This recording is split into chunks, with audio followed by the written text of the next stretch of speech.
Hi everyone, welcome to the sociology class. I hope you all are doing good. So as you guys know, today is our day 8 of 30 days 30 session series. इस series में हम लोग इग्नू से questions को solve कर रहे हैं. IGNOU material is very very important for all exams, चाहे वो नेट एग्जाम हो, गेट हो, CUET PG हो, सब एग्जाम्स के लिए ये इग्नू क्वेश्चंस इंपॉर्टेंट हैं. So those of you who are watching me for the first time, I am Bharvi Bharadwaj and I teach sociology on this platform. सो किसी भी एग्जाम की आप तैयारी कर रहे हो, IGNOU material is the most reliable source that you can study from. ठीक है, आप इग्नू से पढ़ सकते हो और इग्नू के questions are really important. Now if you don't have time for going through IGNOU notes, तो यहाँ पर मैं क्वेश्चंस करवा रही हूँ. These questions are highly important. अच्छा, PDF आपको इसका आफ्टर 30 डेज ही मिलेगा, यानी जब सारे सेशंस कंप्लीट हो जाएंगे तब मैं इसको कंपाइल करके टेलीग्राम पे अपलोड करूंगी. सो make sure that you join this Telegram. ये मी सोशियोलॉजी टेलीग्राम आपको ज़रूर से ज्वाइन करना है. ओके अच्छा, आज हम लोग 40 क्वेश्चन सॉल्व करेंगे. 40 क्वेश्चंस हम लोग सिर्फ और सिर्फ रिसर्च मेथोडोलॉजी से सॉल्व करेंगे और ये सारे क्वेश्चंस मैंने इग्नू मटेरियल से ही बनाए हैं. So they are highly important questions. Okay, तो you guys know the rules. आप लोगों को मुझे लास्ट में बताना है आफ्टर दी सेशन कि आपके कितने मार्क्स आए out of 40. Okay, and make sure जितने भी लोग सेल्फ स्टडी कर रहे हैं, यहाँ से जितने भी क्वेश्चंस के थ्रू आपको टॉपिक्स पता चलेंगे उसको आपको स्टडी करना है. ठीक है, तो स्टार्ट करते हैं और मुझे कमेंट में ज़रूर बताना 40 में से कितने मार्क्स आए. अच्छा, चैट में तुम लोग आंसर दे सकते हो क्वेश्चंस के. Okay, so here is the question number 1. Which among the following is the systematic method of discovering the new facts or verifying the old facts, their sequences, interrelationship, causal explanation and the natural laws which govern them? Now this is a very famous definition of something. किसी चीज़ की options में से ये famous definition है, किसकी है मैं आपको ये भी बताऊंगी. और ये डेफिनेशन आपको लिटरली याद करनी है क्योंकि यहाँ से क्वेश्चंस आते हैं. ठीक है, क्या होगा इसमें से जिसमें हम लोग सिस्टमैटिक स्टडी करते हैं, सॉरी सिस्टमैटिक मेथड यूज करके स्टडी करते हैं, न्यू फैक्ट्स पे फोकस करते हैं, ओल्ड फैक्ट्स को वेरीफाई करते हैं. ठीक है, इंटर रिलेशनशिप्स पे बात करते हैं, कॉजल एक्सप्लेनेशन पे बात करते हैं एंड नेचुरल लॉस पे. सारे कीवर्ड्स हैं. Social research, qualitative, quantitative, none of the above. Hindi वाले भी क्वेश्चन को रीड करो. The correct answer is A guys. Please remember, ये सोशल रिसर्च की बात हो रही है यहाँ पर, क्योंकि सोशल रिसर्च में ही हम लोग सिस्टमैटिक स्टडी करते हैं, नए फैक्ट्स को जानने की कोशिश करते हैं और ओल्ड फैक्ट्स को वेरीफाई करते हैं. ठीक है, सो सारा जो भी है वो सोशल रिसर्च के बारे में है. एंड ये जो डेफिनेशन है, this is a famous definition given by PV young. Okay guys, please remember, exam में आती है डेफिनेशन तो आपको ये याद रखनी है. Okay, Question number 2. Who gave the concept of concomitant variation? Concomitant variation के बारे में किसने बात की है, किसने ये कॉन्सेप्ट हमें दिया है? नाउ concomitant से एक सोशोलॉजिस्ट भी हैं, वेरी इंपॉर्टेंट सोशोलॉजिस्ट, जो इसके साथ एसोसिएटेड है. अभी यहाँ से जो ऑप्शन है वो देख के आंसर बताओ. John Stuart Mill, Aristotle, Francis Bacon या फिर Immanuel Kant. The correct answer is, Hindi वाले भी रीड करो question. Concomitant variation is given by A, that is John Stuart Mill. Please remember, ये JS मिल का कॉन्सेप्ट है एंड सोशोलॉजी में इसके बारे में बात करते हैं Durkheim. Okay, please remember this as well. Now एक और चीज है जो आपको याद रखनी है, दैट इज JS मिल की एक फेमस बुक है जिसमें इन्होंने ये कॉन्कॉमिटेंट वेरिएशन दिया है. उसका नाम है system of logic.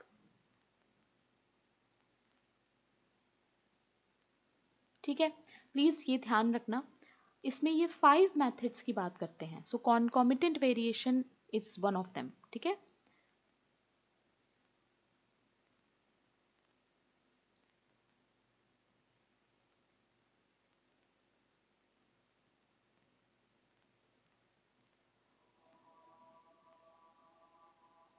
Now you guys can read about it. थोड़ा सा आप लोग इसके बारे में पढ़ सकते हो if you guys want. Okay, question number 3.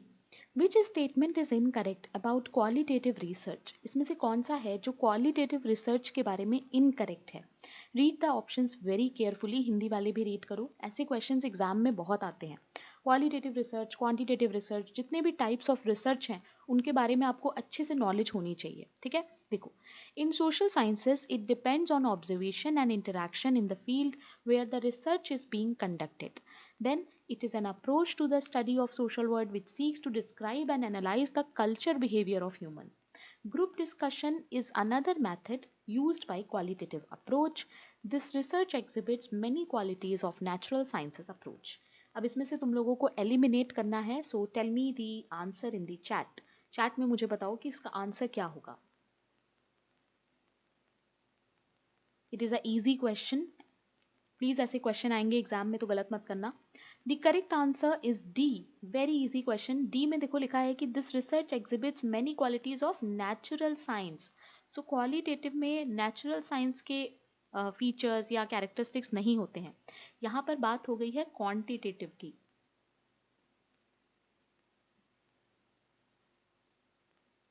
Okay, please remember. बाकी सारे सही हैं. देखो, in social science it depends on observation. So qualitative में हम लोग ऑब्जर्वेशन इंटरेक्शन इस पे फोकस करते हैं. Social word which seeks to describe and analyse cultural behaviour. अगर हमें किसी के बिहेवियर, कल्चर के बिहेवियर को एक्चुअली स्टडी करना है तो हम लोग क्वालिटेटिव रिसर्च ही करेंगे. ग्रुप डिस्कशन में भी हम लोग क्वालिटेटिव अप्रोच ही यूज करते हैं. So correct answer will B D. ये एक इनकरेक्ट स्टेटमेंट है. ठीक है guys. Question number 4. Which among the following involves living with study people immersing themselves in the daily life of a culture, observing the behavior of people and testing cultural hypothesis? इसमें से कौन सा होगा जिसमें हम जिनके ऊपर भी स्टडी कर रहे होते हैं हम उनके साथ जाकर रहते हैं, ठीक है, उनके डेली लाइफ में एकदम अच्छे से मिक्स हो जाते हैं. Field work, experimental research, quasi experimental या को रिलेशनल. डायरेक्ट डेफिनेशन है उस टर्म की ये.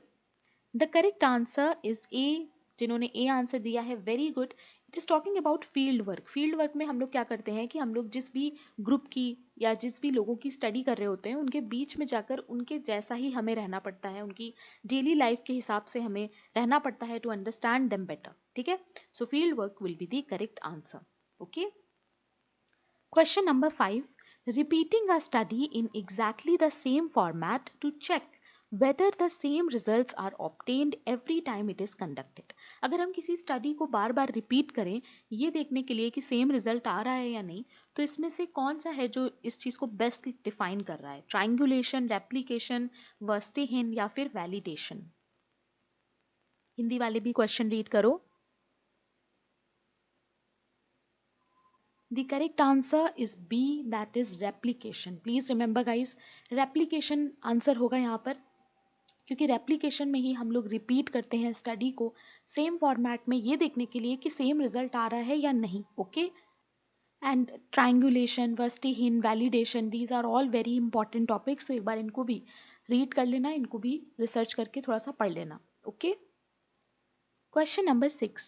Dash refers to the condition in which researchers' likes, dislikes, feelings, emotions, attitude influence the study.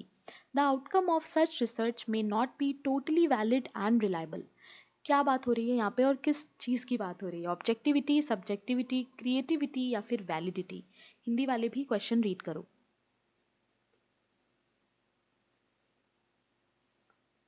एक ऐसी कंडीशन जहाँ पर रिसर्चर के जो लाइक्स हैं, डिसलाइक हैं, इमोशन, फीलिंग है, वो सब स्टडी को इन्फ्लुएंस करें.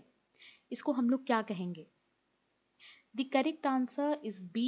जिन्होंने बी आंसर दिया है, वेरी गुड. सब्जेक्टिविटी होगा आंसर. सब्जेक्टिविटी का मतलब ही होता है हमारे पर्सनल बायसेस का हमारे स्टडी में आना, right. Question number 7. There are 2 statements और आपको उसमें से बताना है कि कौन सा ऑप्शन करेक्ट होगा.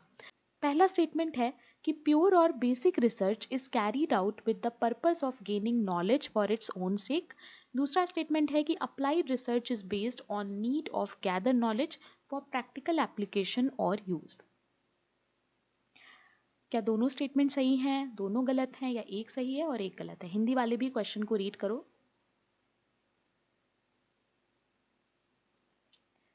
द करेक्ट आंसर इज ए. जिन्होंने ए आंसर दिया है, वेरी गुड. यहाँ पर देखो क्या है, प्योर रिसर्च में हमेशा हम लोग नॉलेज गेन करने पे फोकस करते हैं, ठीक है, और अप्लाइड रिसर्च में हम एप्लीकेशन पे फोकस करते हैं. ये चीज़ याद रखना, एग्जाम में आ सकती है. Okay. Question number 8. The basic element of building a theory are what?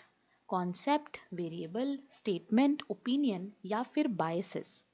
Codes दिए हुए हैं आपको, कोड्स देखिए, ABC, ABD, BCDE या फिर all of the above.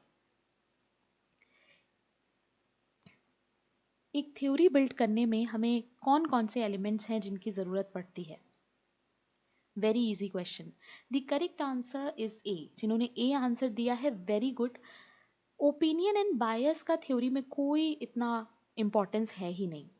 Concept बहुत इंपॉर्टेंट है, वेरिएबल भी इंपॉर्टेंट है, इवन स्टेटमेंट्स भी काफ़ी इंपॉर्टेंट हैं to build a theory, but opinion bias का यहाँ पर कोई जगह नहीं होगा। ठीक है। Question number 9, for most researcher dash are relevant facts, figures, information, events and experiences that serve as the basis of the study। इसमें से क्या होगा? hypothesis, data, theories, assumption। Researcher के लिए ये चीज़ एक फैक्ट, फिगर, इंफॉर्मेशन की तरह हो सकती है, एक्सपीरियंस भी इसमें आ सकते हैं, इवन इवेंट्स भी इसमें हम काउंट कर सकते हैं। थोड़ा सा तुम लोगों को एलिमिनेट करके इसको करना होगा। The correct answer is B. Those of you who are giving the answer B, very good.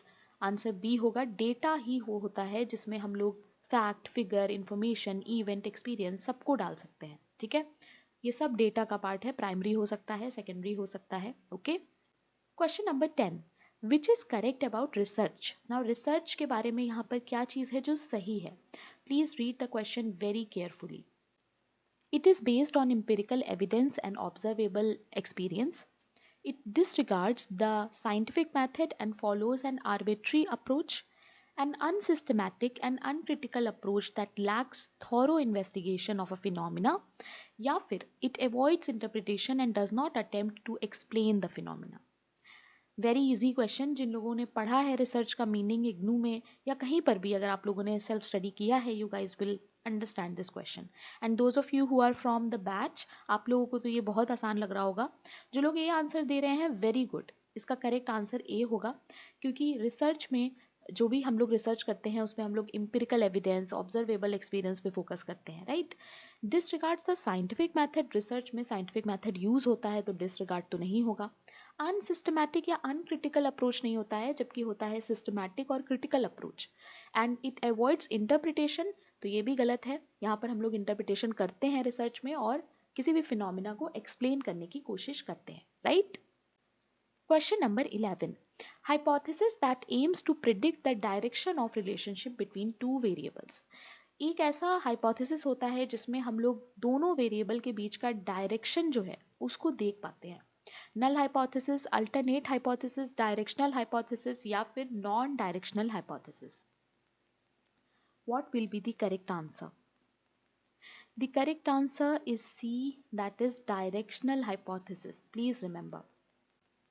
Question number 12. Dash refers to concealing the identities of participants in all documents resulting from the research. यहाँ पर किसकी बात हो रही है? Informed consent, conflict of interest, vulnerability या फिर anonymity. Now guys, आप लोग किसी भी एग्जाम की तैयारी कर रहे हो, चाहे वो नेट हो, गेट हो, CUET PG हो, अब रिसर्च में जो एथिक्स का टॉपिक है ना, वहाँ से भी बहुत क्वेश्चंस आने लगे हैं। ठीक है, so ethics part is also very very important. So ये वाला जो क्वेश्चन है ये एथिक्स से ही है। क्या होगा आंसर? जहाँ पर हम लोगों को आइडेंटिटी जो है पार्टिसिपेंट की उसको कंसील करना पड़ता है। हिंदी वाले रीड कर लो। The correct answer is D, that is anonymity. Anonymity का मतलब है कि जो भी पार्टिसिपेंट्स हैं आपके रिसर्च में, स्टडी में, उनका नाम आपको चेंज करना पड़ेगा, उनको आपको अनोनिमस रखना होगा। दैट मीन्स उनकी आइडेंटिटी आपको छुपानी होगी। ठीक है, किसी को पता नहीं चलना चाहिए कि वो कौन है एक्चुअली, सो दैट उनको बाद में प्रॉब्लम्स फेस ना करनी पड़े। Okay. Question number 13. Gathering of factual knowledge is carried out through observation, experimentation, comparison and what? Now this question is taken from August Comte. Okay guys, इसके बारे में August Comte ने बात की है, so it is very very important. क्या होगा answer? Preparation, population, prediction, processing. The correct answer is C. Please remember, it is prediction. He talks about observation, experimentation, comparison and prediction. In that way we can gather factual knowledge. जितना भी facts है उसको acknowledge करने के लिए, उसको gather करने के लिए we need observation, experimentation, comparison and prediction. Please remember. Okay.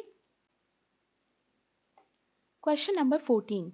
Which among the following is referred to as generalised laws. इसमें से कौन सा है जिसको हम लोग जनरलाइज्ड लॉ कह सकते हैं? Very important question. Nomothetic, idiographic, empirical research या फिर केस स्टडी.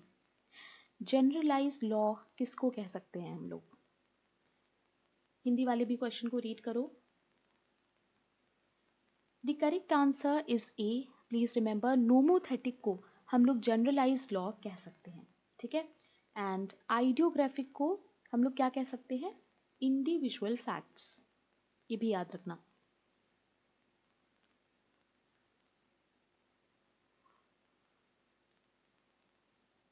ठीक है.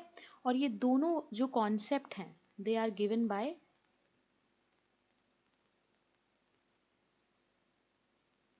विंडलबैंड.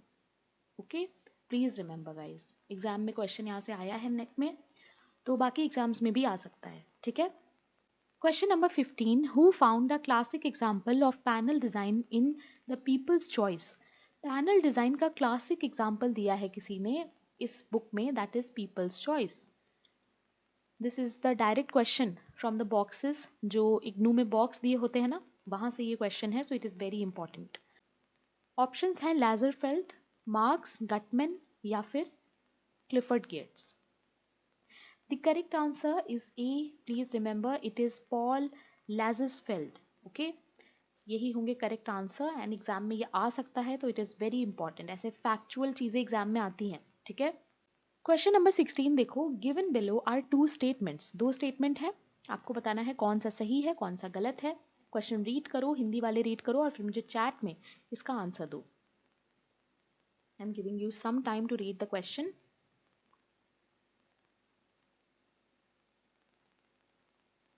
Weber argued for a value-free sociology in which sociologists should only deal with facts and remain ethically neutral on the questions of value. Weber ने कहा था कि sociology में हमें वैल्यू फ्री होना चाहिए. Weber's general strategy was to understand the meaning of actors, practices and value.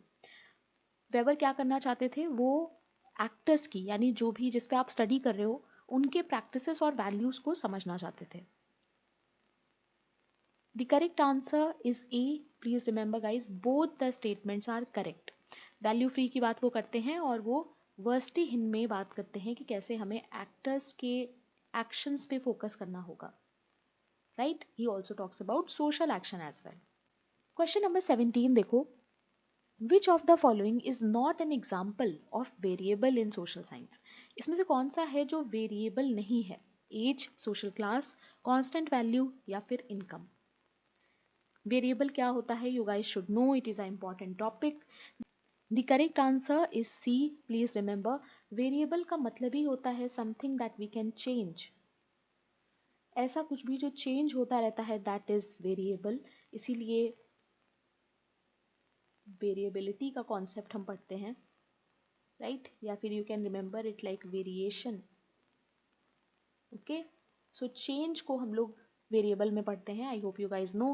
Constant value नहीं होगा. इनकम चेंज हो सकती है, सोशल क्लास चेंज हो सकता है, एज चेंज हो सकता है. तो जो भी चेंज हो सकता है that could be your variable. ठीक है, in your study. Question number 18. What does plagiarism refer to. Plagiarism का मतलब क्या होता है? Again from your ICT section, जिसको अभी हम लोग बहुत ज़्यादा पढ़ेंगे क्योंकि एग्जाम में क्वेश्चंस यहाँ से आते हैं. ठीक है. तो आज मैंने काफ़ी क्वेश्चंस आईसीटी से ऐड किए हैं. प्लेजरिज्म का मतलब बताओ मुझे. The original use of one's own language, thought, ideas, unauthorized use of another author's language, thoughts, ideas और expression, citation of someone else's work with proper reference, या फिर paraphrasing of ideas in academic work without any consequences. So what is the meaning of plagiarism?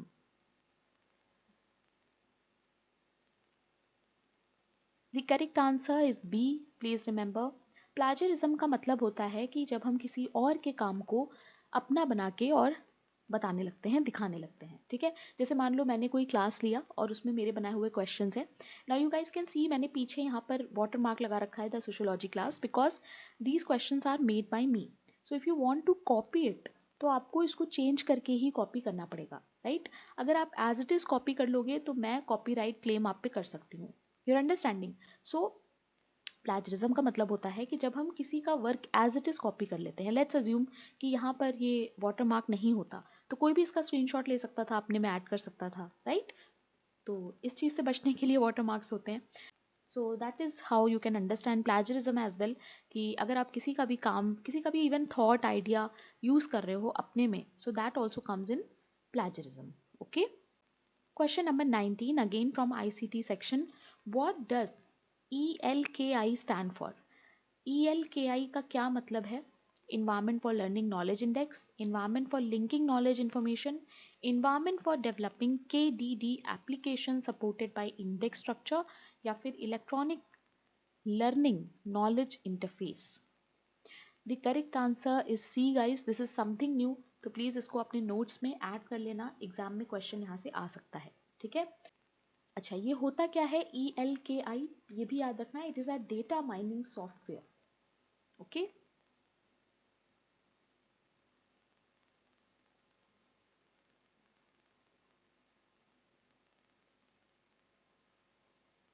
Please remember, data mining software होता है जिसको teaching और research में use किया जाता है, ठीक है। क्वेश्चन नंबर 20, 50% क्वेश्चन हमारे हो गए हैं। Malinowski's historic field work in dash for a period of 4 years, 4 साल तक इन्होंने इस पे स्टडी किया था गाइज, ठीक है। कौन सा वो ट्राइब है जिस पे मेलिनोस्की ने स्टडी किया था? आपसे पूछ सकते हैं, देखो कि कितने साल तक किया था, तो ये भी याद रखना। ऑप्शंस हैं Arunta tribe, Trobriand island, Martu Thunira tribe, या फिर करिएरा ट्राइब। कुछ न्यू ट्राइब्स भी आपको यहाँ पर दिख रही हैं। The correct answer is B. जिन्होंने बी आंसर दिया है, वेरी गुड। अच्छा, ये जो दो ट्राइब है ना, याद रखना ये रैटक्लिफ ब्राउन में आएंगी, यानी रैटक्लिफ ब्राउन ने इस पे स्टडी किया था। Okay, mostly I think this is Australian tribe. Okay, please remember. So the correct answer for this is B, Trobriand Island. Okay. Question number 21. Being in the middle or an intermediate position is what? Mean, mode, median, none of the above. Very easy question. The correct answer is C. I hope सबने C ही answer दिया है। Question number 22. Longitudinal comes from the Latin word longitudo, meaning what? Longitudinal studies you all know. So longitudinal studies में Latin word से बना है longitudo. अब ये longitudo का मतलब क्या है? एग्जाम में क्वेश्चन पूछ सकते हैं कि लॉन्गिट्यूडनल कहाँ से डिराइव हुआ है, ठीक है। सो प्लीज याद रखना लैटिन है। एंड लॉन्गिट्यूडो मतलब क्या होता है? हाइट, वेट, लेंथ या ब्रेथ, ऊंचाई, वजन, लंबाई, चौड़ाई। What will be the correct answer? The correct answer is C. Very easy. जिन्होंने सी आंसर दिया है, very good. Question number 23. In statistics cohort means what? Statistics में कोहर्ट का मतलब क्या होता है? Read the question very carefully. Hindi वाले भी क्वेश्चन को रीड करो। A sample meant to be non representative of a whole population, a randomly selected group with no specific characteristics, a group of individual sharing a common characteristic over time, या फिर a statistical method for measuring central tendency. Very easy question. ऐसे questions आते हैं guys, this is directly from IGNOU. The correct answer is C. एक ऐसा group जिसके बीच में कोई कॉमन कैरेक्टरिस्टिक होती है उसको हम लोग कोहर्ट कहते हैं। Please remember. आपसे क्वेश्चन अगर यहाँ पर नॉन की जगह रिप्रेजेंटेटिव होता तो भी ऑप्शन ए भी सही हो सकता था, क्योंकि पॉपुलेशन में से जब हम एक रिप्रेजेंटेटिव डेटा को निकालते हैं तो उनके जो फीचर्स हैं वो सेम होते हैं, राइट। सो कॉमन कैरेक्टरिस्टिक जब भी होगा तो उसको हम लोग कोहर्ट कहेंगे। ओके। Question number 24.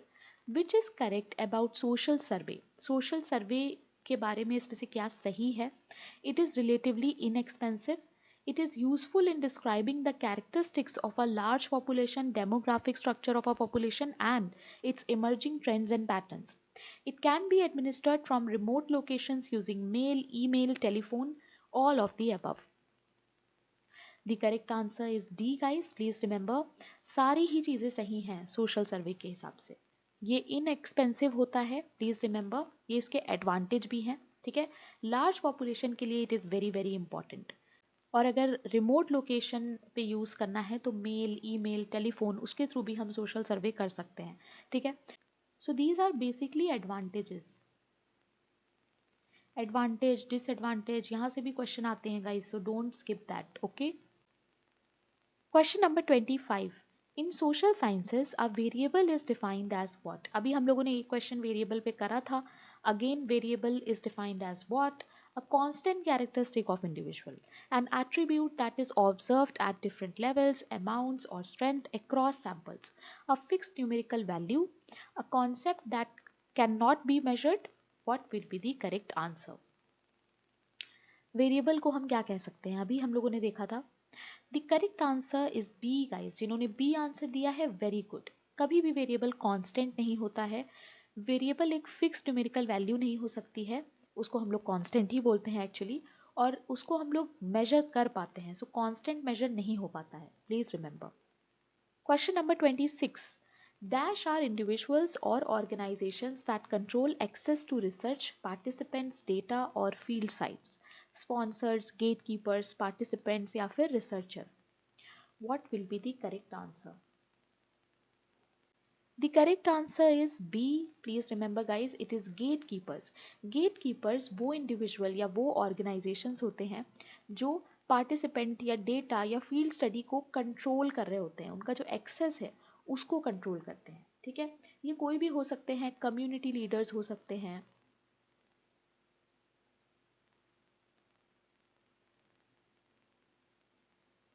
ओके। इसके अलावा it could B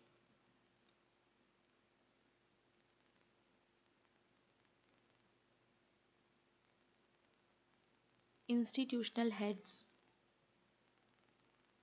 right. Even government authority भी हो सकता है, right. There are so many tribes, so many locations जहाँ पर जाने के लिए, जहाँ पर स्टडी करने के लिए आपको गवर्नमेंट की परमिशन लेनी पड़ेगी, ठीक है। तो ये होते हैं gatekeepers, please remember, okay. Now your homework is to find out कि स्पॉन्सर्स क्या होते हैं। Someone tell me in the comment section कि व्हाट इज स्पॉन्सर। स्पॉन्सर के बारे में आपको पढ़ना है और बताना है। Now these both terms are important in your field work topic, ठीक है। दोनों ही फील्ड वर्क से रिलेटेड है, please remember. Question number 27, who is the author of the book scientific social survey and research. It is a very famous and very important book जिसको हम लोग research methodology में पढ़ते हैं। R K Merton, P V Young, Max Weber या फिर Emile Durkheim. The correct answer is B. Please remember guys, PV Young की ये बुक एंड पीवी यंग का जो फर्स्ट डेफिनेशन मैंने आपको बताया, both are really really important, okay. Question number 28, what does the term rapport refer to. Rapport का मतलब क्या होता है। रैपोर्ट को हिंदी में तालमेल कहते हैं। A formal agreement between two parties, a relationship based on mutual trust and emotional connection, a strict set of research guidelines या फिर a conflict between two individual. Rapport को हम लोग बेसिकली यूज करते हैं इंटरव्यू में। किसी भी रिसर्च में हम लोग यूज कर सकते हैं, बट बेसिकली इंटरव्यू में ही होता है, ठीक है। क्या होगा answer. The correct answer is B. Please remember that is a relationship based on mutual trust and emotional connection, okay. Question number 29, what does thick description in social sciences refer to.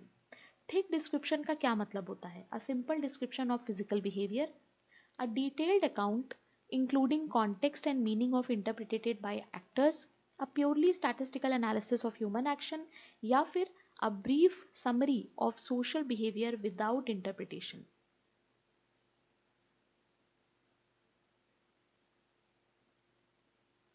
It is a very important topic guys, thick description से question आते हैं। The correct answer is B, that is a detailed account including context meaning interpreted by actor. Thick description का मतलब ही होता है कि हम एक माइन्यूट से माइन्यूट चीज को भी डिस्क्राइब करेंगे, okay. And it is given by a famous thinker Clifford Geertz, ये भी याद रखना,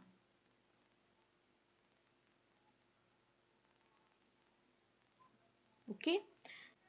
question number 30, what is pseudonym? Pseudonym का मतलब क्या होता है? A legal name used in official document, a fictitious name used instead of a real name, the real name of an author, या फिर the name of another actual person used in authorship. What will be the correct answer? Pseudonym को भी हम लोग use करते हैं research के ethics वाले पोर्शन में। The correct answer is B, guys. Please remember it is having a fictitious name used in instead of a real name. यानी जब आप किसी पे स्टडी करते हो वो आपको अपना रियल नेम बताते हैं बट आप अपने रिसर्च में उनका रियल नेम यूज नहीं करते हो। सो वही अनोनिमिटी वाली बात है ये, ठीक है। The correct answer is B. Question number 31, what does the Latin term ex post facto mean? Ex post facto बहुत इंपॉर्टेंट टॉपिक है, यहाँ से क्वेश्चन आता है। एक्स पोस्ट फैक्टो का क्या मतलब है? Before an event occurs, from a thing done afterward, predicting future outcome, या फिर without any prior evidence. The correct answer is, Hindi वाले बताओ, रीड करो क्वेश्चन एंड चैट में आंसर दो।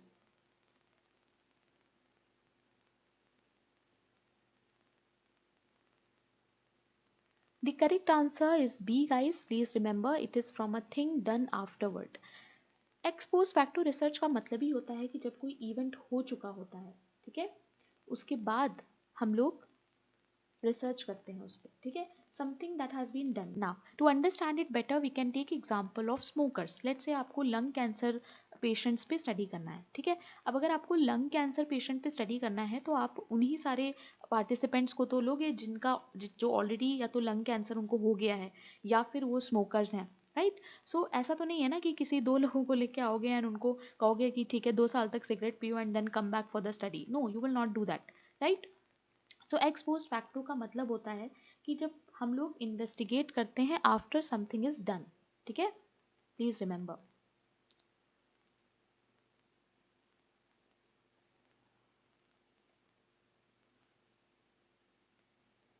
आफ्टर इवेंट, ओके, कुछ हो गया है, कोई फैक्ट अकर्ड हो चुका है, उसके बाद जब हम स्टडी करते हैं that is x post facto, okay. ये स्मोकिंग वाला एग्जांपल याद रखना तो हमेशा याद रहेगा, ठीक है ना।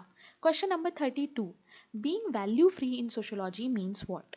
सोशियोलॉजी में जब हम कहते हैं कि हमें वैल्यू फ्री होना चाहिए तो इसका क्या मतलब है?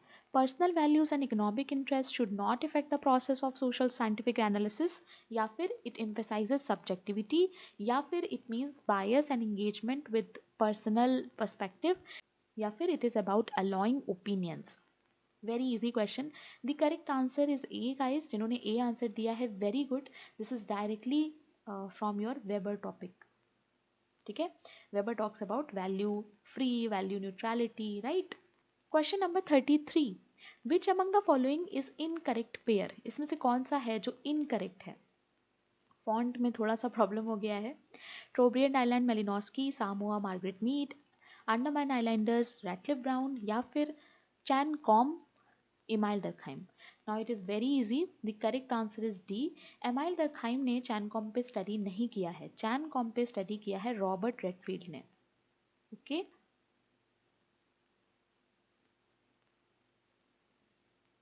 Please remember this.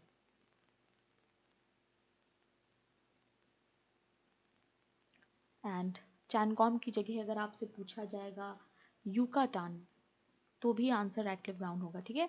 It is a state in Mexico, please remember Chan Kom is the name of village, okay. So the correct answer is D, याद रखना ये चीज़। Question number 34, who studied witchcraft among Azande in witchcraft oracle and magic among the Azande 1937? So Azande पे किसने study किया है और इस बुक का ऑथर कौन है? दोनों क्वेश्चंस आपके हो जाएंगे यहाँ पे। Evans Pritchard, Clifford Geertz, Anthony Giddens, या फिर डैन स्पेयरबार।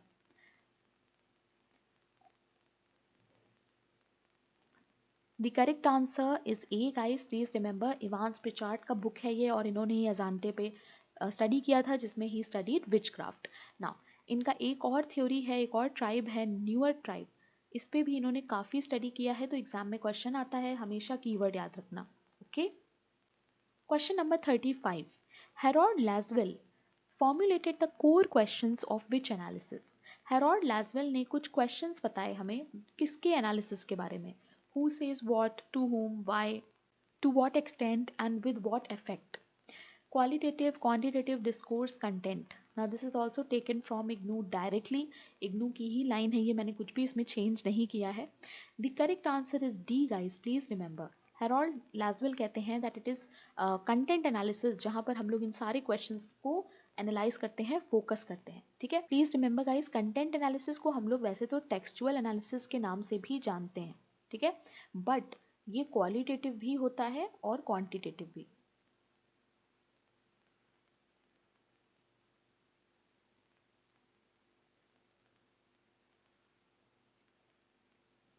ठीक है, ये चीज याद रखना, एग्जाम में आती है. Question number 36, which is correct about post positivism. इसमें से कौन सा है जो पोस्ट पॉजिटिविज्म के बारे में सही है. It is a meta theoretical stand that supports and reinforces positivism. क्या ये सपोर्ट करता है पॉजिटिविज्म को. क्या ये सिर्फ क्वांटिटेटिव पे फोकस करता है. ठीक है, क्या ये एक्सेप्ट करता है various aspect of researcher can influence what is being observed. They give concurrence to the isolation between researcher and the researched person. What will be the correct answer?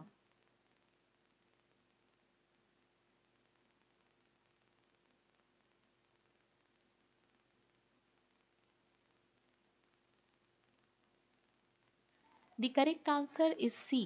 Please remember, post positivist क्या करते हैं कि वो ये चीज़ accept करते हैं कि researcher जो है वो इन्फ्लुएंस हो सकता है with what is being observed. यानी हमारे पर्सनल बायस यहाँ पर आ जाते हैं. तो ये क्या करते हैं, ये क्रिटिसाइज करते हैं. ठीक है, post positivism is a critic of positivism. Okay, please remember.